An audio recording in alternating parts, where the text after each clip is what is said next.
Hello friends. कैसे हैं आप लोग? उम्मीद है फिट हैं, लाइफ एंजॉय कर रहे हैं।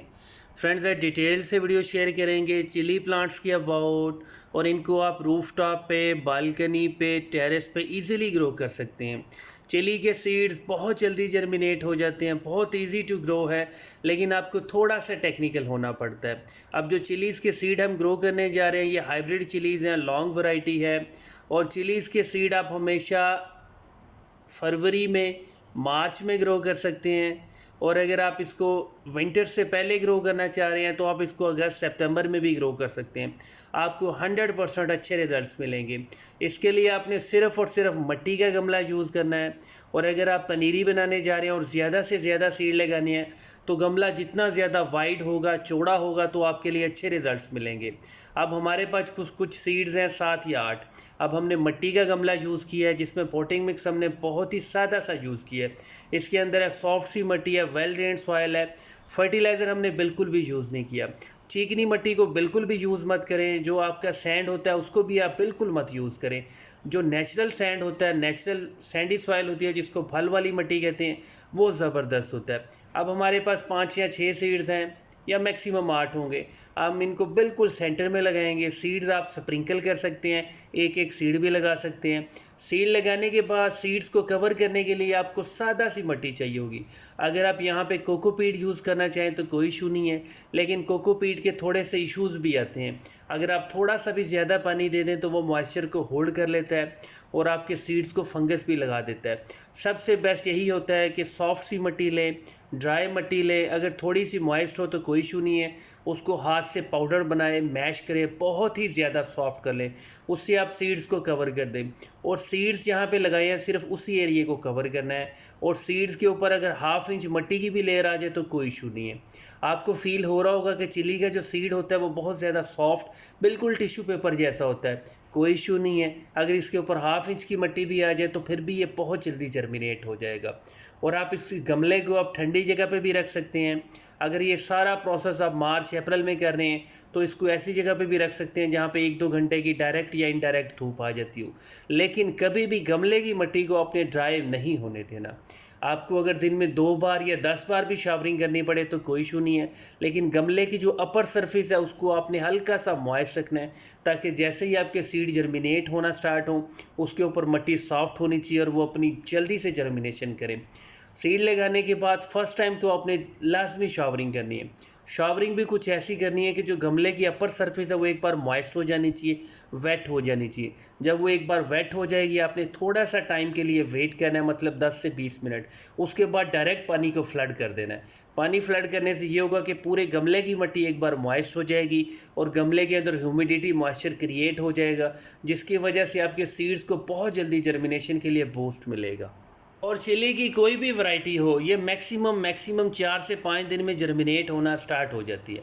अगर आपको फील हो 8-10 दिन हो गए और आपके सीड जर्मिनेट नहीं हुए तो आप समझ जाएं या तो सीड्स के ऊपर मिट्टी बहुत ज़्यादा है, या सीड्स ख़राब थे, या उनको फंगस लग गया है।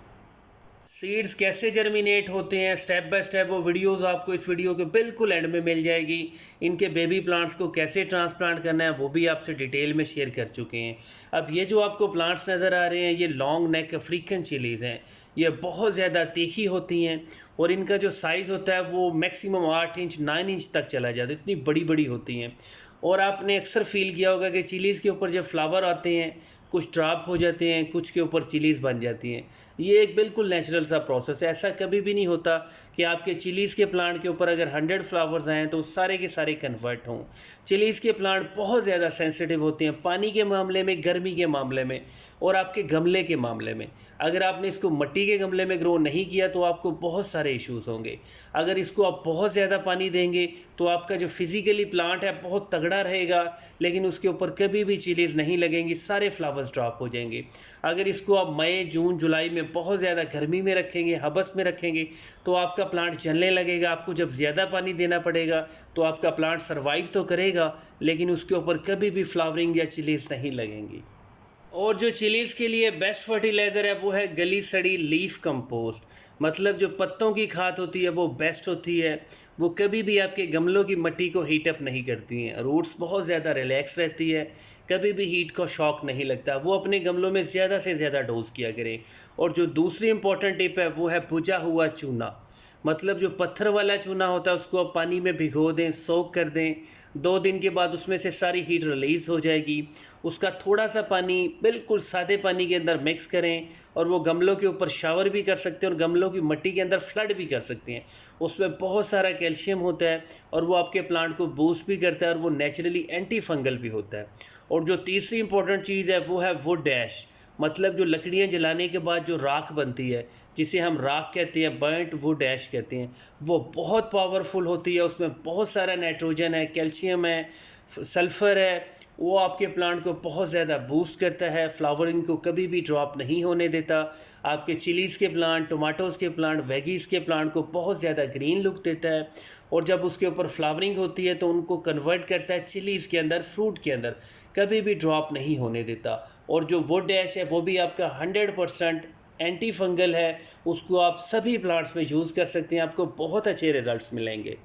और जो तीसरा इंपॉर्टेंट पॉइंट है वो है एलोवेरा। सभी के घरों में एलोवेरा के लाजमी पॉट्स होते हैं और एलोवेरा के बहुत सारे लीव स्लाइस गलने लगते हैं। उनको आप कभी भी वेस्ट मत किया करें। इसका एक स्लाइस चाहे काट लें, उसको पानी में मिक्स कर सकते हैं। उसके अंदर जो जूस होता है, पल्प होता है, जो उसमें गुदा सा होता है, उसको पानी में मिक्स करें। इसमें बहुत सारे न्यूट्रिएंट्स होते हैं। इसको आप लाजमी अपने प्लांट्स के अंदर फ्लड किया करें। 1 लीटर पानी के अंदर आप एक स्लाइस को मिक्स कर सकते हैं। जब आप इसी तरह इसको पानी में मिक्स करेंगे, अपने गमलों को देंगे, तो गमलों में जो बेबी प्लांट्स होंगे वो बहुत जल्दी जर्मिनेट भी होंगे और जो आपके मदर प्लांट्स हैं उनको बहुत जल्दी बूस्ट मिलेगा और आपको बहुत अच्छे रिजल्ट्स मिलेंगे। Thank you.